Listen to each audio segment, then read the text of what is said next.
Welcome to the market recap presented by Tackle Trading. Get in the game.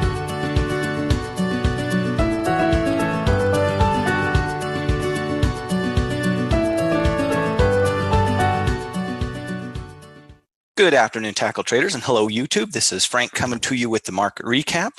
It is Monday. It is the 6th of May. It was an interesting day, to say the least. Huge gap down on the open as apparently Trump shouldn't have Twitter, or at least according to the bulls, he should not. Tweeting out some trade war stuff that really spooked the market in the futures market yesterday afternoon, but we really spent most of the day just fighting back. The bulls definitely were not willing to let this one go, at least not today. So it's going to be fun taking a look and see what it did with our charts. Spoiler alert, for a lot of them, it kind of messed them up, but others, it's kind of like, well, we're about where we were last week or last Friday. So, and welcome out, everybody. Good afternoon to you all. Hope you had a great weekend and had a great day both in and out of the market. We've got earnings season winding down, but we're not done yet. We've got around 18, 20 S&P 500 companies reporting either tonight or tomorrow before the open. AIG, CLAC, one of the semiconductor companies, one of my favorite ones to follow in that space, to name a couple, coming out tonight. And then tomorrow, before the open, another round at AES, one of the good-sized utility companies, Allergen, Expeditors International. So we've got a few names coming out between that now and tomorrow's open. Taking a look at this 15-minute chart on the S&P, you probably know exactly where the day began. A huge gap to the downside. Markets were really kind of panicking. I didn't think too much about it. I figured we wait till the open, see what happened. I didn't want to get too carried away one way or the other. But as you can see in the S&P 500, I mean, we really fought back right out of the gates.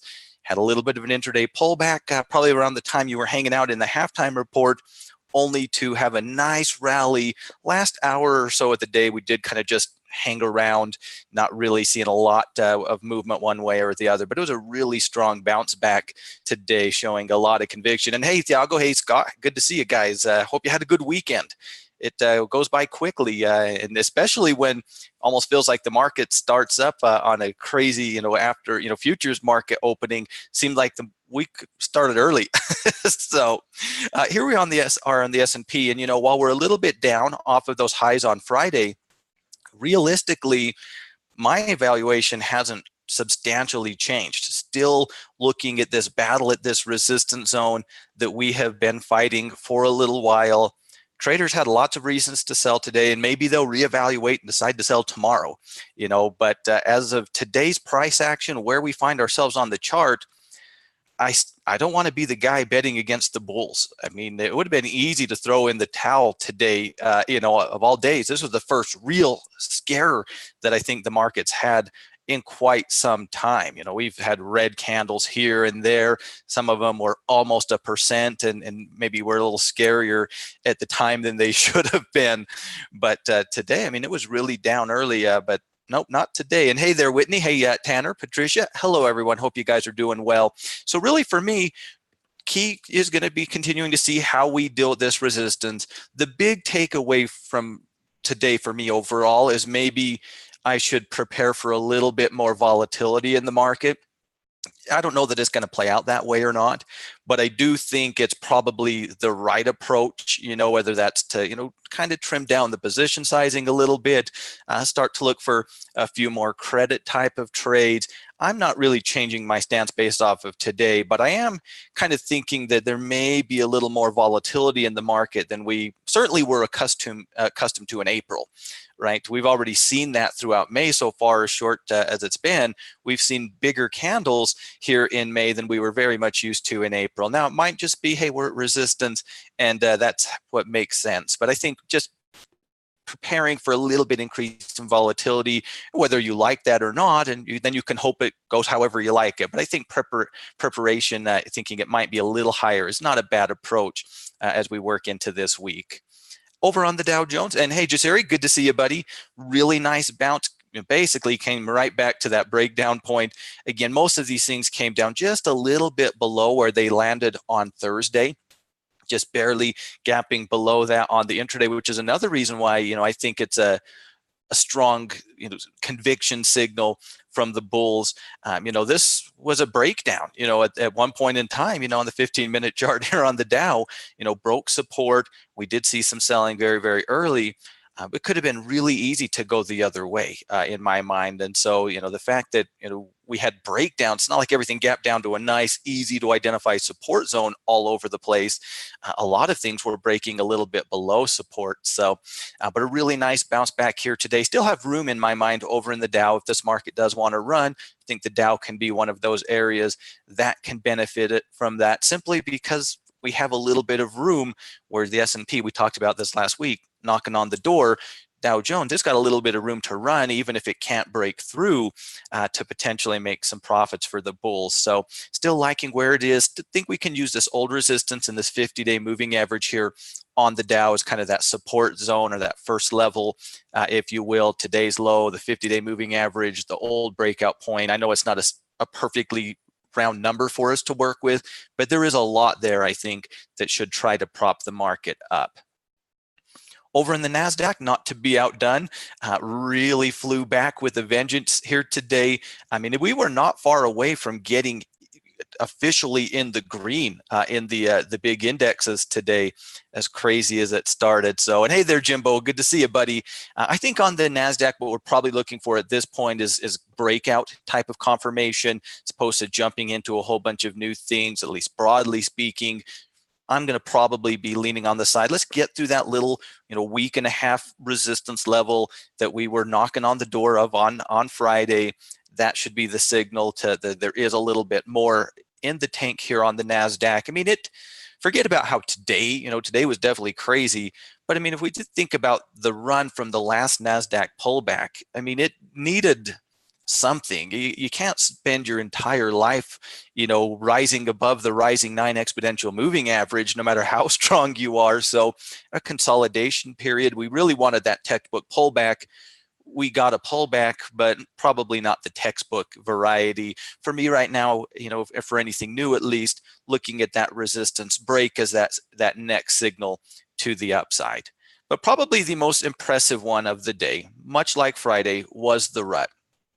I mean, if this doesn't impress you if this doesn't impress the bull in you, I don't know what will. So just like everything else, rut didn't gap down quite as much, but just like everything else, our opening candle is just sell, sell, sell. Let's get the heck out of here, and it's all going wrong today, and then it just kept going and going and going. If you would have told me this morning it was going to be back at 16 and change 16.15 approximately, I would have thought, yeah, I'll sell you that contract if it expires today. I would have lost on that one. So actually pushed to the upside. I think you have to look at that as a bullish signal overall. I don't know how you cannot, whether we're specifically trading the rut directionally or even from a condor perspective, however we're going about that. I do think, this is a second day close above resistance. If this just would have been, if this little, the body of the candle would have been today's candle, we would have just said that was more breakout confirmation. And when we saw the conviction of the buyers coming back in, to me at least, right or wrong, I'm looking at that as a pretty darn bullish signal. I wouldn't fault anybody, from a directional point of view, from liking the rut as a directional play. Of course, you have IWM. Certainly not telling you go do this. You guys know the drill there. But with that break, with the room that we have to go, there's not a lot of overhead resistance, really, in my mind, until we approach 1700. There's little things here and there.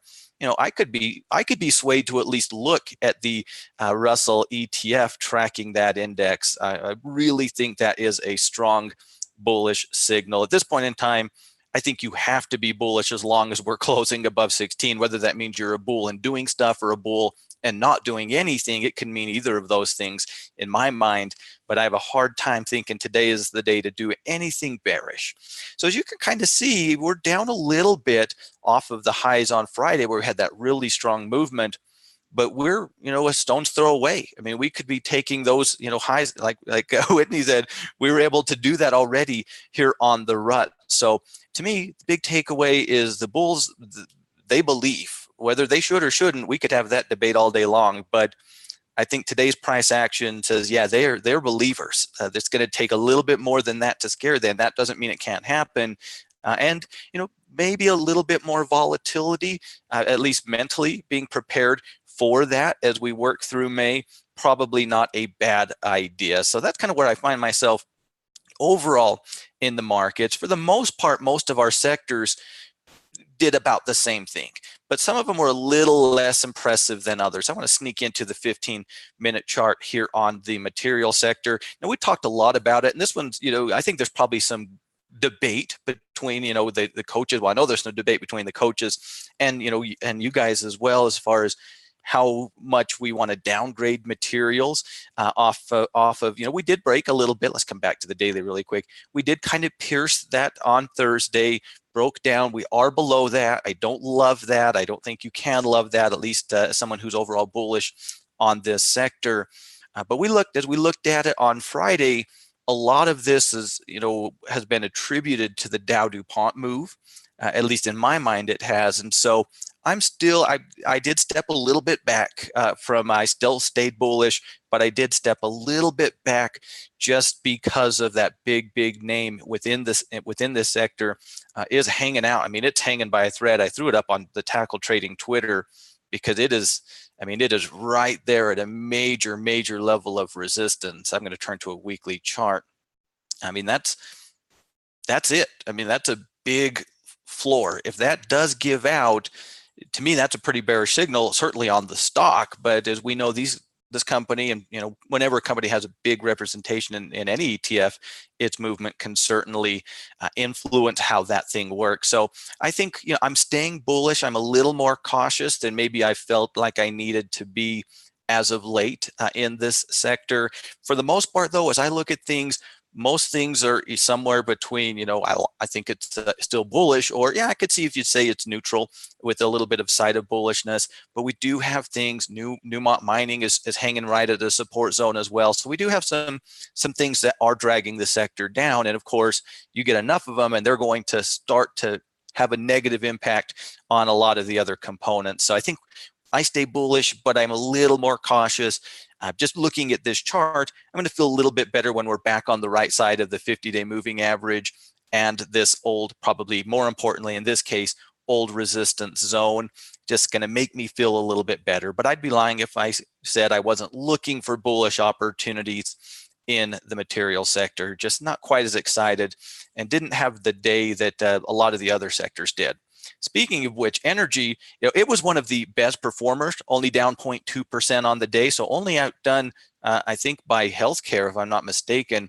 But when you look at the movement on it, it's very unimpressive, right? If we compare, say, the movement on the energy sector to, say, the financial sector that, ran up, had a little pullback, ran up, or, even more impressive, the healthcare sector, where it just chopped away all day long, just grinding up and up and up.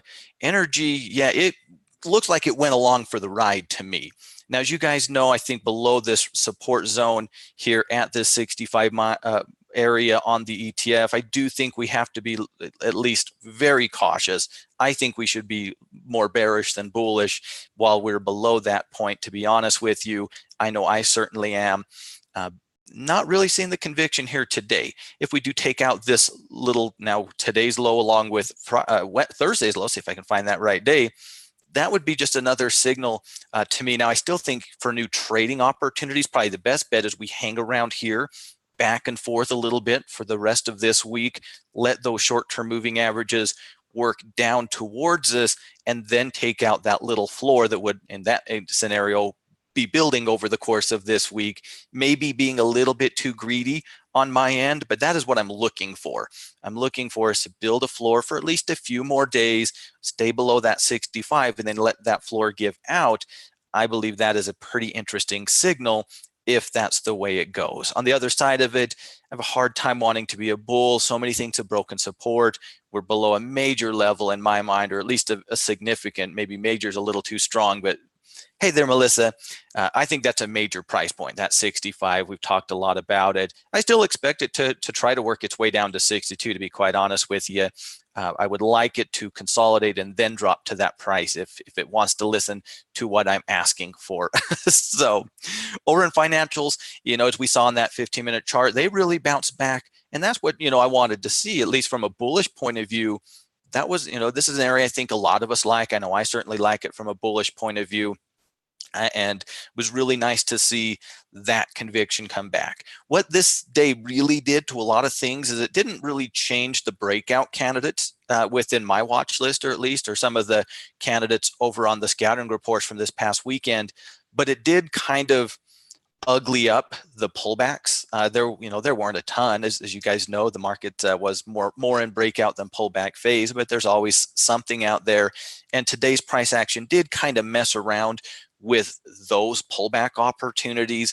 We'll have to see. I'm not going to get too crazy in chasing after them this week, but we'll see how it impacts them. Still liking the breaks as the better signal with the movement to this day. But on financials, love it. I still love it. I still really like it above 2750 or approximately there as a support level. Anything above that, I think, is a bull signal, quite honestly, at least with the way we look here today. Below that, I wouldn't turn on it by any means.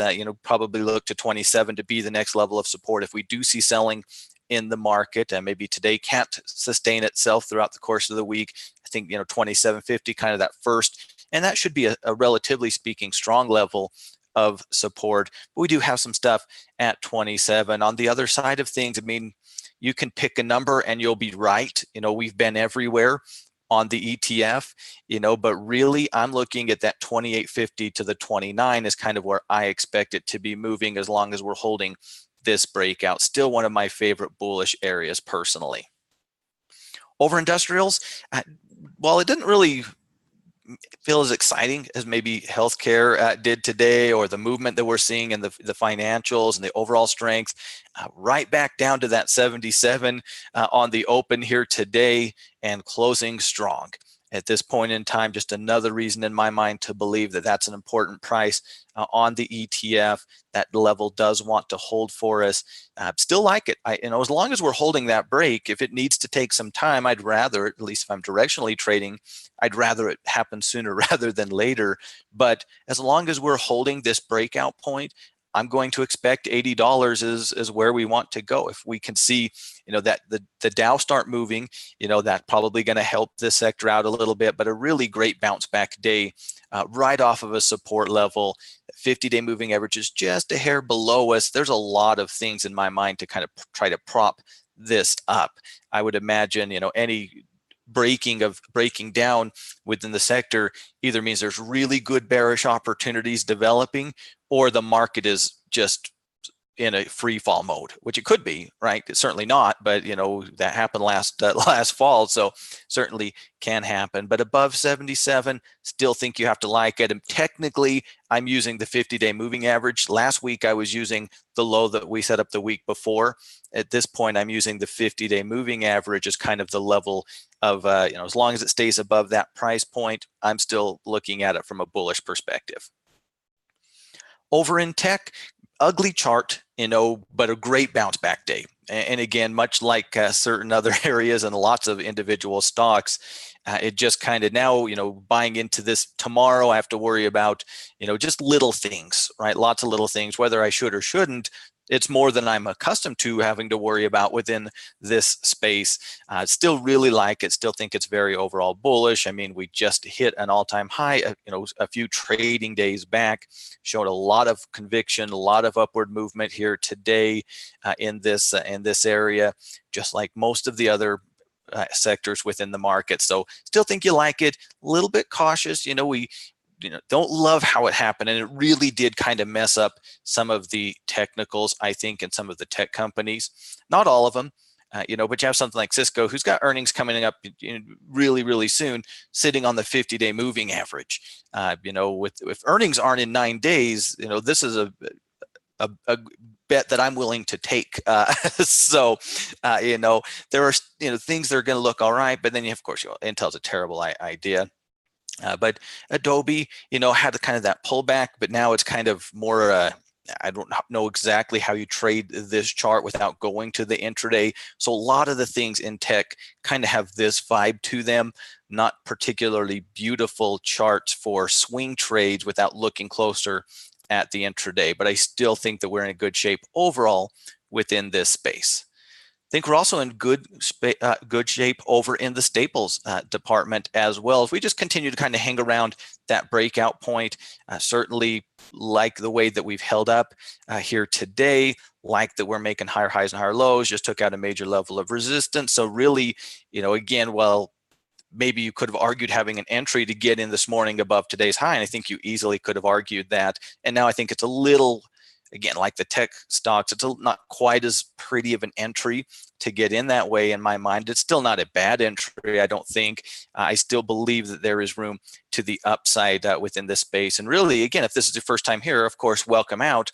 Over on the staples, don't really have a lot of resistance until we approach, knocking on the door of $59. On this ETF. So I still feel like there is room to the upside here as well. And don't mind it. Maybe we, 2 or 3 doji days to kind of reset some of these charts for some entries would be nice, but I don't know that we're going to get that. Then you have utilities who, it seems like these days it doesn't matter what's happening or not happening in the market. We get together and utilities are still in the same trading range, still between 57 and 59. Still think that the right way to look at it is just wave at it, say hello, collect your long-term dividends on it. If you're getting decent credits, which kind of, sometimes easier said than done on utility stocks, some cash flow trades, certainly not a bad thing. But directionally speaking, as long as we're in here, I'm really boring and very predictable when it comes to the utility sector. Sideways, sideways, sideways. Probably the big mover of today, and we talked about this, and that's why I thought it was so important, that Friday close. On Friday, we had that weekly close above everything. We took out that support zone. We gobbled up all of those moving averages that were sitting on top of it. And now we are here today, and we've basically gobbled up the daily moving averages as well. We talked about that on Friday. I think with that close on Friday, we had to take a step back from our bearish stance on healthcare. Didn't mean we had to go bullish, although maybe today we should have. So they were some of the bigger moving stocks in the S&P 500. Today just further validates that in my mind. If I were still looking at it retracement style, today completely erases that. Honestly, I think Friday did that for me at least. Now at this point in time, it's not really a lot of resistance. Again, I would expect at some point there does need to be some profit taking. This has certainly been a nice snapback, V-shaped recovery here in healthcare.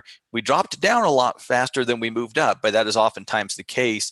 If we can continue this momentum, and right now, we're above everything. We don't really have a lot of resistance in my mind until we get into that 92, 92.50 zone, which is going to be, we've got some history in that ballpark, right?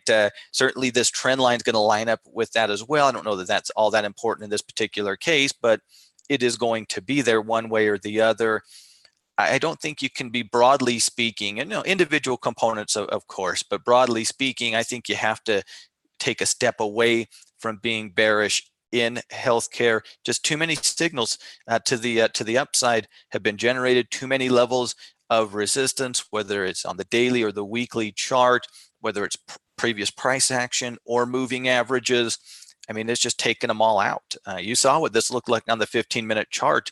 It was like people just lost their mind when they thought, oh, we can get a good deal on these healthcare stocks.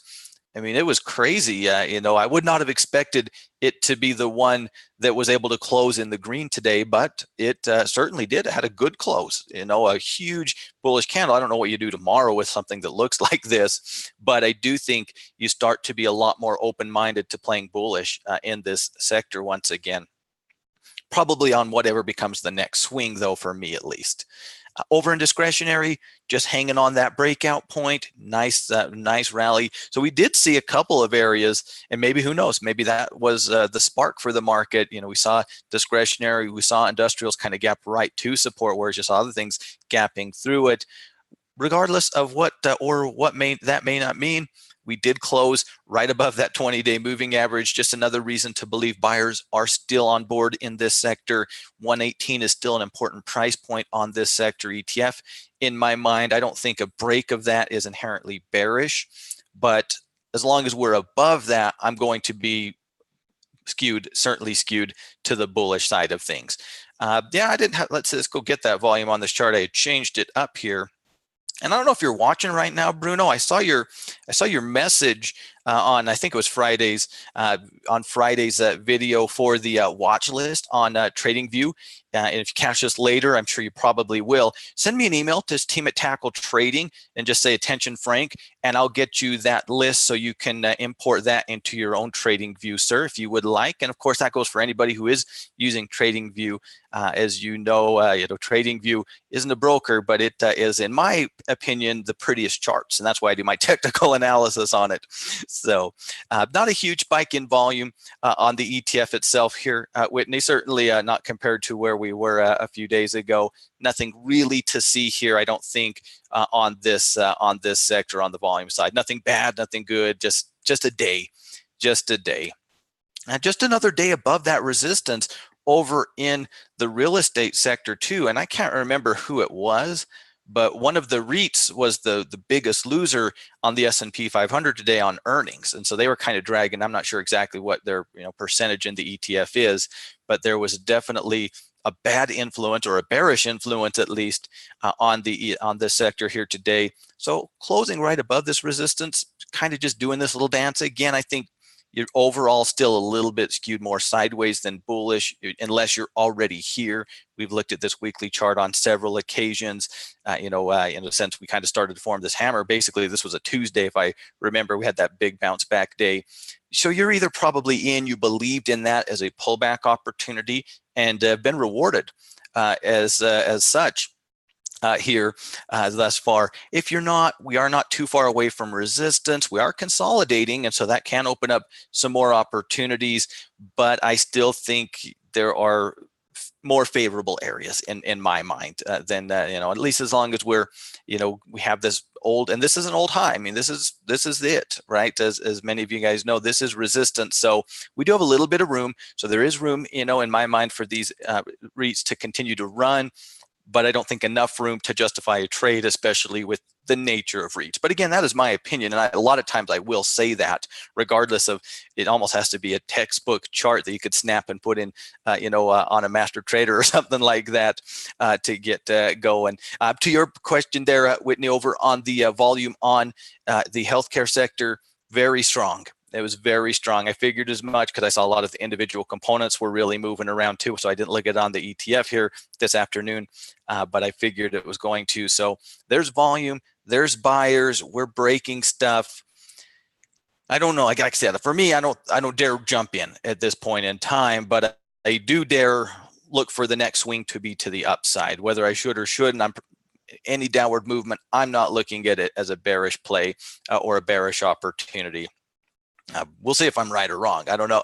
So that's where I am at on things. And over on XLC, much like tech, down right into that support level here on this ETF, and a nice bounce back day. So not a whole lot has changed. It's always fun when you're looking at XLC to go look at Facebook and Google because they're such big parts. Facebook, the trade, I think we had this report. I know we did have, in the meeting, and I think it made the list. So the entry hasn't really changed, on those breakout type of trades. So I still think if you're looking at something breakout, doesn't have to specifically be on Facebook, a breakout is still a very viable play. And they held up nicely here today.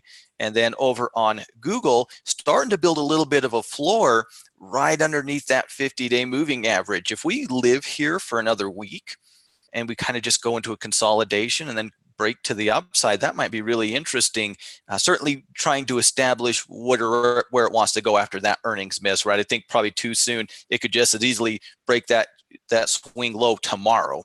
So I don't want to get too excited. I don't think there's anything here yet, but I do like that we're consolidating. If we can spend a little bit more time developing a floor on a ceiling on something like this, it could be very interesting. So, not a lot has drastically changed. For the most part, I think what has changed is the pullbacks, whereas they may have looked like they were ready to get into today. A lot of them, that entry could still be argued, but it's not quite as pretty as it was going into today. And such is life when the market wants to gap down big on the open and the bulls refuse to let it sell. So that is usually what that chart is going to look like when that happens. Over in the VIX, as you can imagine, big spike on the VIX here as the futures were gapping down, and traders were thinking, goodness gracious, this is why I try not to use my brain. I figure, well, it'll do whatever it's going to do, whether I get too wound up about it specifically for today or not.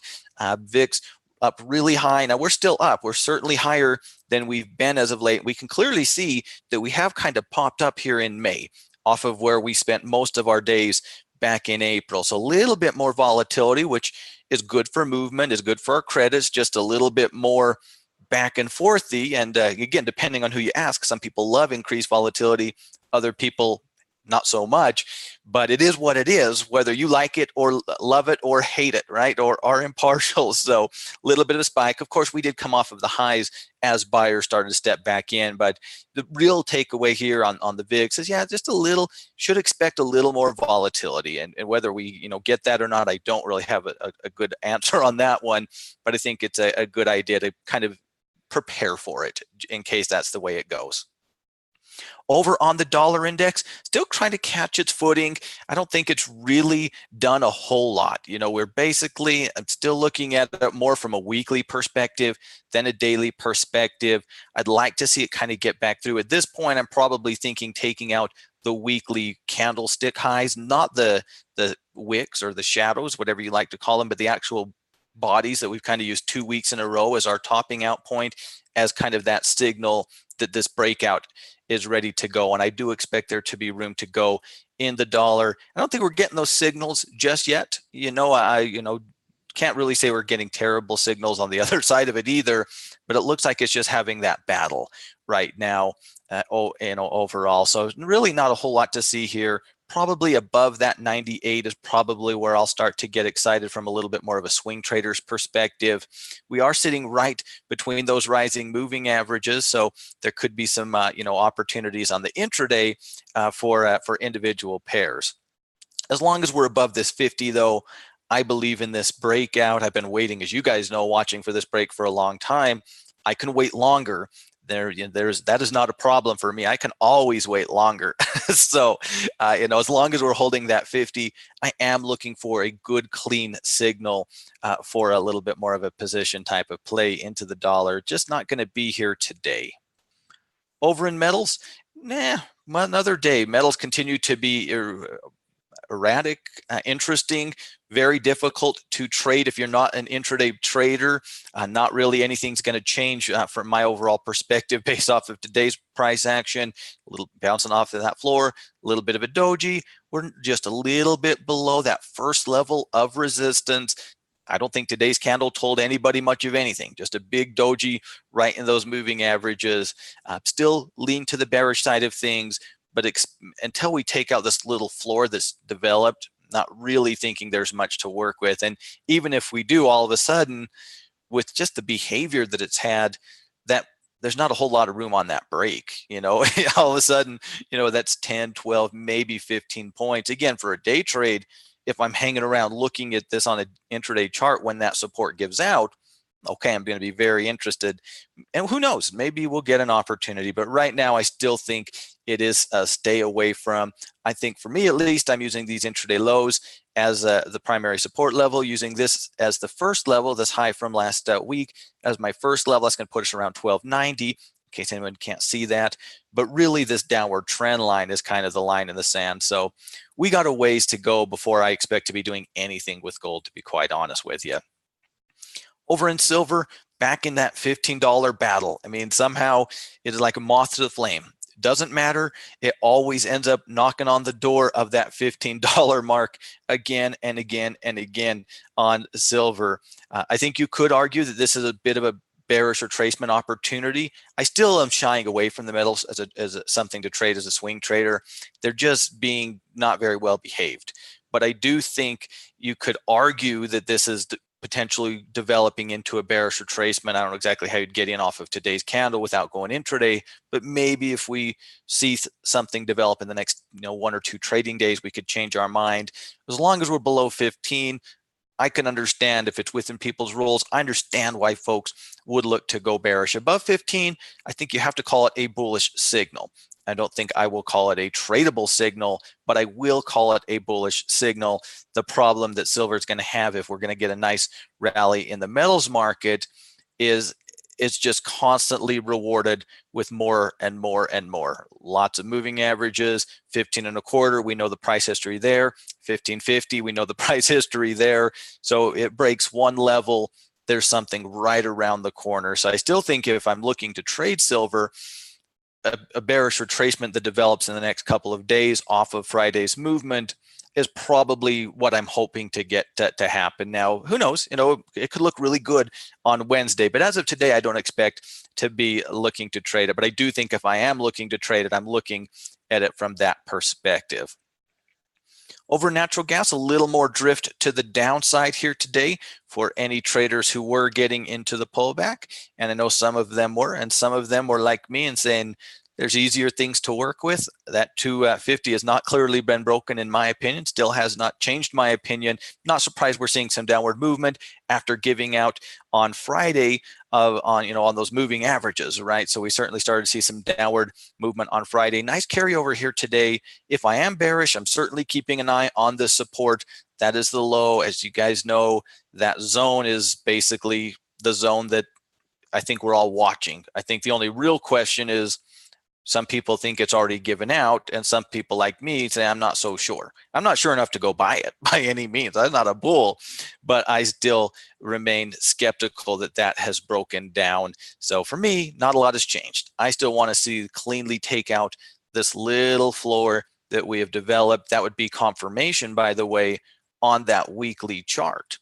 Right, because that's really what scares me on the weekly chart. That did not break down, in my opinion, at least. So that's the line where I'm going to be watching. If I were in a bearish retracement, I'd definitely be keeping an eye on that as a potential profit zone personally, for better or worse. So, this is going to take a while, but either one of these days I'm going to think, man, I should have believed in the breakdown, or yeah, I knew it hadn't broke down yet. One of these days, that conversation is going to be had, but not today, and probably not tomorrow.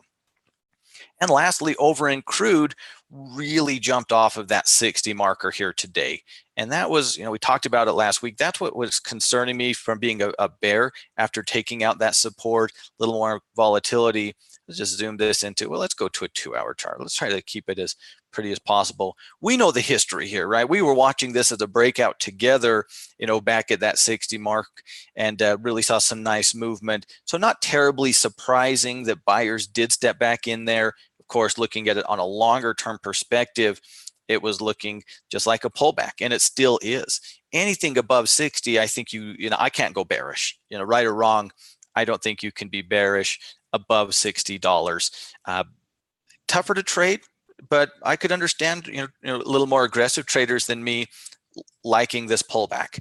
I'm certainly not there yet. But again, a little bit of consolidation, which again can be asking a lot, as you guys know, but that could certainly change my mind. Overall, I do remain leaning to the bullish side above 60. As long as that is holding, I think there's enough reason to believe that it's more likely to go up than down off of that, as long as we are, of course, holding that $60 mark. Now, we're going to have to deal with some stuff now. We already dealt with that old ceiling, old floor here today on the intraday, which is kind of lining up with that 9 exponential moving average around that $63 mark. So we've got things to deal with. Scares me if I'm trying to make a trade tomorrow. That would concern me. But overall, I would expect that, well, that's not as strong as support is at 60 with, of course, the history there at 60. We've got lots of, we've got history at 60 in days gone by. We've got those long-term moving averages in that ballpark. We have that 9 exponential weekly moving average there as well. So I don't think, if you are bearish, I don't think today gave you confirmation, at least in my mind, but I think it's a little tougher to trade. But I do think, again, kind of like the market, the bulls saw a good price and said, yeah, we're willing to get right into this thing. Greetings, Stephen, and welcome, my friend. Great to see you. I hope you are doing well. So, over in crude, keep an eye on 63 as kind of that first level of resistance, old price action. That's where that 9 exponential moving average is. We really don't have a lot until that, until we approach 65. If we can cleanly break that, we will have the flat 20 SMA. We will probably want to keep an eye on that, but that doesn't have to be a particularly huge level of resistance, especially if it's flat versus moving to the downside. So it'll probably depend if it does it tomorrow or if it takes a few days, whether that remains flat or starts curving to the downside. But price-wise, if we can get back on the right side of 63, there really isn't a lot of resistance in my mind, not a lot of real great reasons that it doesn't take another run at that 65. I think we need to be a little careful, just like we, overall market, a little more increased volatility. At least that is what we're seeing right now. Whether it, impacts us moving forward or not, only time will tell. But whenever we see it, probably best to assume that it's around, right?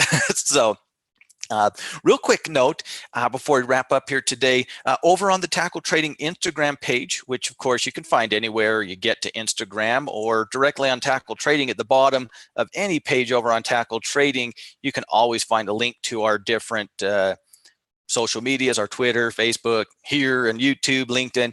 Over on Instagram, tomorrow morning, we're going to be having a poll up for our new Analyze This segment that we're going to do on Tuesdays. We're going to get a list of stocks up for our team to vote on over on Instagram, and whoever wins will put together a video on that stock for Wednesday morning, I believe at 8 a.m. Eastern, so really early on Wednesday. I believe voting will start tomorrow morning, and we'll wrap up at midnight here, and probably midnight my time. I'm in Utah, so we'll be doing that. We'll also have the Stock of the Week video coming out over on our Instagram as well. So go check that out. It's the first time it's going to happen, so I'm looking forward to seeing. I'm not exactly sure what I'm getting either, so I'm looking forward to it. So it should be fun. So we'll see you over there. Of course, as always, ladies and gentlemen, it is my pleasure, and I do appreciate everybody's time. It's always more fun to do this with you guys than by myself. It was an interesting day, but I don't really think it could have been a lot more interesting, I guess, to the bearish side if we continued that, that movement off of that gap down. I do think we take a little bit more of a cautious approach than maybe we thought we were going to this week. But for me, at least, I'm not really fundamentally changing where I'm at on anything. Who knows? Maybe the technicals will tell us to tomorrow, but today, just being a little bit more cautious, expecting a little more volatility, and that will be my approach. Of course, I will be doing our onboarding webinar for our new team members tonight over at Tackle Trading. So if you're a new trader, I'll see you over there at 8:30 p.m. Eastern. If you are, of course, new, be sure to subscribe to the channel, hit that notification bell so you can always know when we're starting. We're pretty consistent here unless technology beats me, but we're always adding new videos. We always got our, our live streams going. So certainly happy to have you over here. Of course, follow us over at Tackle Trading, and you can find me at FrankMartin23 on Twitter as well. So with that, ladies and gentlemen, thank you so much for your time. You guys have a fantastic Monday afternoon. Be ready for an interesting day in the market. We'll see where it takes us, but it looks like we might have an interesting week. We'll see where it goes. So thank you so much, ladies and gentlemen. You guys have a fantastic day, both in and out of the market. Like I said, Bruno, if you're out there, I'm not sure if you're here live with us, but I imagine I believe most of the time Bruno catches the replay. Just send an email to team at Tackle Trading, just attention at Frank, and I will get you that script for my watch list here on TradingView. Same goes for anybody else who's using TradingView. Just let me know and I can get you that script. So thank you so much, Melissa. Thank you, Whitney, Patricia. Always great to see you guys. You guys have a fantastic afternoon. I'll see you same time, same channel here on Tuesday. Thanks, everybody.